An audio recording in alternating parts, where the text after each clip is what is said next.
सुप्रभात बच्चों, प्यारे बच्चों।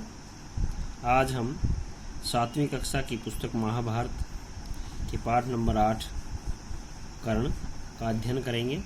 मुझे आशा है आप इसे ध्यान से सुनेंगे और जो इसकी मुख्य बातें हैं उन्हें पेंसिल के साथ अंडरलाइन करेंगे।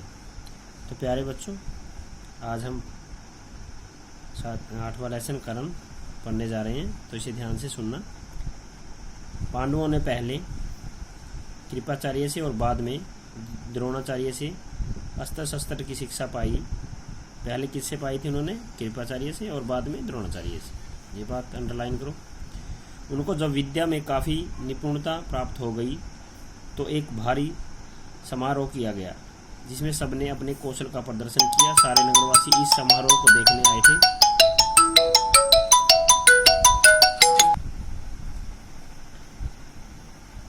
तरह तरह के खेल हुए और हर एक राजकुमार यही चाहता था कि वही सबसे बढ़कर निकले। आपस में प्रतिस्पर्धा बड़े जोर से की थी, परंतु तीर चलाने में पांडुपुत्र अर्जुन का कोई सानी न था, मतलब उसके मुकाबले का कोई नहीं था। अर्जुन ने धनुष विद्या में कमाल का खेल दिखाया। उसकी अद्भुत चतुरता को देखकर सभी दर्शक और राजवंश के सभी उपस्थित लोग दंग रह गए। यह देखकर दुर्योधन का मन ईर्ष्या से जलने लगा। अभी खेल हो ही रहा था कि इतने में रंगभूमि के द्वार पर खम ठोकते हुए एक रोबिला और तेजस्वी युवक मस्तानी चाल से आखिरी अर्जुन के सामने खड़ा हो गया। यह युवक और कोई नहीं, अधिरथ द्वारा पोषित मतलब पाला हुआ, जिसने अधिरथ ने पाला था। किसने पाला था? कर्ण को अधिरथ ने, जो एक सारथी था। कुंती पुत्र कर्ण ही था, लेकिन उसके कुंती पुत्र होने की बात किसी को मालूम न थी। रंगभूमि में आते ही उसने अर्जुन को ललकारा। अर्जुन, जो भी करतब तुमने वहाँ दिखाए हैं उससे बढ़कर कौशल मैं दिखा सकता हूँ। क्या तुम इसके लिए तैयार हो? इस चुनौती को सुनकर दर्शक मंडली में बड़ी खलबली मच गई, पर ईर्ष्या की आग से जलने वाले दुर्योधन को बड़ी राहत मिली। वह बड़ा प्रसन्न हुआ। उसने तपाक से कर्ण का स्वागत किया और उसे छाती से लगाकर बोला, कहो कर्ण, कैसे आए? बताओ, हम तुम्हारे लिए क्या कर सकते हैं? कर्ण बोला, राजन, मैं अर्जुन से द्वंद्व युद्ध और आपसे मित्रता करना चाहता हूँ। कर्ण की चुनौती को सुनकर अर्जुन को बड़ा तैस आया। वह बोला, कर्ण, सभा में जो बिना बुलाए आते हैं और जो बिना किसी के पूछे बोलने लगते हैं वे निंदा के योग्य होते हैं। यह सुनकर कर्ण ने कहा, अर्जुन, यह उत्सव केवल तुम्हारे लिए नहीं मनाया जा रहा है। सभी प्रजावन इसमें भाग लेने का अधिकार रखते हैं। व्यर्थ डींगे मारने से फायदा क्या? चलो तीरों से बात कर लो। जब कर्ण ने अर्जुन को यूँ चुनौती दी तो दर्शकों में तालियां बजाई। उसने 2 दल बन गए। एक दल अर्जुन को बढ़ावा देने लगा तो दूसरा कर्ण को। इसी प्रकार वहाँ इकट्ठी स्त्रियों ने भी 2 दल बन गई। कुंती ने कर्ण को देखते ही पहचान लिया और भय तथा लज्जा के मारे मूर्छित सी हो गई। उसकी हालत देखकर विदुर ने दासियों को बुलाकर उसे चेत करवाया। इसी बीच कृपाचार्य ने उठकर कर्ण के कहा, ज्ञात वीर महाराज पांडु का पुत्र और कुरुवंश का वीर अर्जुन तुम्हारे साथ द्वंद्व युद्ध करने के लिए तैयार है, किंतु तुम पहले अपना परिचय तो दो।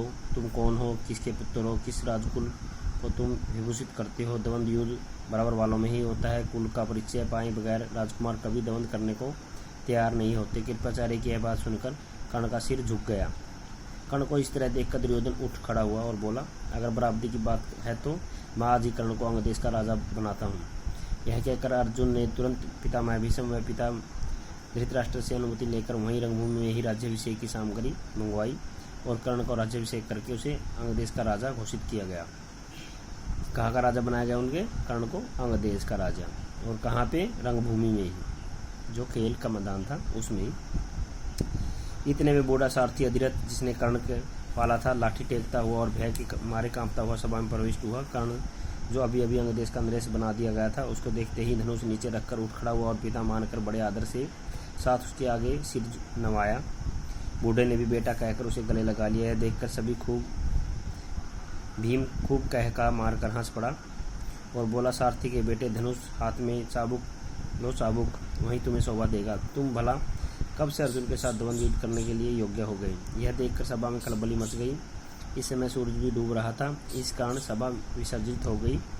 मसालों और दीपकों की –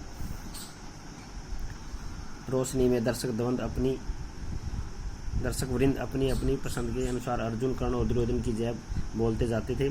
इस घटना के बहुत समय बाद एक बार दवंद इंद्र बूढ़े ब्राह्मण के वेश में अंग नरेश कर्ण के पास आए और उसने जन्मजात कवच और कुंडलों की भिक्षा मांगी। इंद्र को डर था कि भावी युद्ध में कर्ण की शक्ति से अर्जुन पर विपत्ति आ सकती है। इस कारण कर्ण की ताकत कम करने की इच्छा से ही उन्होंने उससे यह भिक्षा मांगी थी। कर्ण को सूर्यदेव ने पहले ही सचेत कर दिया था कि उसे धोखा देने के लिए इंद्र ऐसी चाल चलने वाला है, परंतु कर्ण इतना दानी था कि किसी ने के कुछ मांगने पर वह मना नहीं कर सकता था। इस कारण वह जानते हुए भी भिखारी के वेश में दवंद इंद्र को धोखा कर रहे कर्ण ने अपने जन्मजात कवच और कुंडल निकालकर भिक्षा में दे दिए। इस अद्भुत दानवीरता को देखकर इंद्र चकित रह गए। कर्ण की प्रशंसा करते हुए बोले, कर्ण तुमसे मैं बहुत प्रसन्न हूँ, तुम जो भी वरदान चाहो मांगो। कर्ण ने देवराज से कहा, आप प्रसन्न हैं तो शत्रुओं का संहार करने वाला अपना शक्ति नामक शस्त्र मुझे प्रदान करें। कौन सा शस्त्र? शक्ति नामक। अंडरलाइन किया करो बच्चों इसको। बड़ी प्रसन्नता के साथ अपना वह शस्त्र कर्ण को देते हुए देवराज ने कहा, युद्ध में तुम जिस किसी को लक्ष्य करके इसका प्रयोग करोगे वह अवश्य मारा जाएगा, परंतु एक ही बार इसका प्रयोग कर सकोगे। तुम्हारे शत्रु को मारने के बाद यह मेरे पास वापस आ जाएगा। इतना कहकर इंद्र चले गए। एक बार कर्ण को परशुराम जी से ब्रह्मास्त्र सीखने की इच्छा हुई, इसलिए वह ब्राह्मण के वेश में परशुराम जी के पास गया और प्रार्थना की कि उसे शिष्य स्वीकार करने की कृपा करे। परशुराम जी ने उसे ब्राह्मण समझकर शिष्य बना लिया। इस प्रकार छल से कर्ण ने ब्रह्मास्त्र चलाना सीख लिया। एक दिन परशुराम कर्ण की जांघ पर सिर रखकर सो रहे थे। इतने में एक काला भौरा कर्ण की जांघ के नीचे घुस गया और काटने लगा। कीड़े के काटने के कर्ण को बहुत पीड़ा हुई। जांघ से लहू की धारा बहने लगी, पर कर्ण ने इस भय से कि कहीं गुरुदेव की नींद न खुल जाए, जांघ को जरा सा भी हिलाया डुलाया नहीं।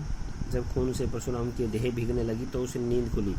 उन्होंने देखा कि कर्ण की जांघ से खून बह रहा है। यह देखकर परशुराम बोला, बेटा सच बताओ तुम कौन हो? तब कर्ण ने असली बात न छिपा सका। उसने स्वीकार कर लिया कि वह ब्राह्मण नहीं बल्कि एक सूत पुत्र है। यह जानकर परशुराम को बड़ा क्रोध आया, अतः उन्होंने उसी घड़ी कर्ण को शाप देते हुए कहा कि तुमने अपने गुरु को ही धोखा दिया है, इसलिए जो विद्या तुमने मुझसे सीखी है वह अंत समय में तुम्हारे किसी काम न आएगी। ऐन वक्त पर तुम उसे भूल जाओगे और रण क्षेत्र में तुम्हारे रथ का पहिया पृथ्वी में धंस जाएगा। परशुराम जी का यह शाप झूठा न हुआ। जीवन भर कर्ण को उनकी सिखाई हुई ब्रह्मास्त्र विद्या याद रही, पर कुरुक्षेत्र के मैदान में अर्जुन से युद्ध करते हुए कर्ण को याद न रही। दुर्योधन ने घनिष्ठ मित्र कर्ण ने अंत समय तक कौरवों का साथ न छोड़ा। कुरुक्षेत्र के युद्ध में भीष्म तथा द्रोण के आहत हो जाने के बाद दुर्योधन ने कर्ण को ही कौरव सेना का सेनापति बनाया था। कर्ण के 2 दिन तक अद्भुत कुशलता के साथ युद्ध का संचालन किया। आखिर जब शापवश उसके रथ का पहिया जमीन में धंस गया तो वह धनुष बाण रखकर जमीन में धंसा हुआ पहिया निकालने का प्रयत्न करने लगा। तभी अर्जुन ने उस महारथी पर प्रहार किया। माता कुंती ने जब यह सुना तो उसके दुख का पार न रहा। तो प्यारे बच्चों, जो कर्ण लेसन था वो समाप्त हो गया है। तो आज के लिए इतना ही। आपका बहुत बहुत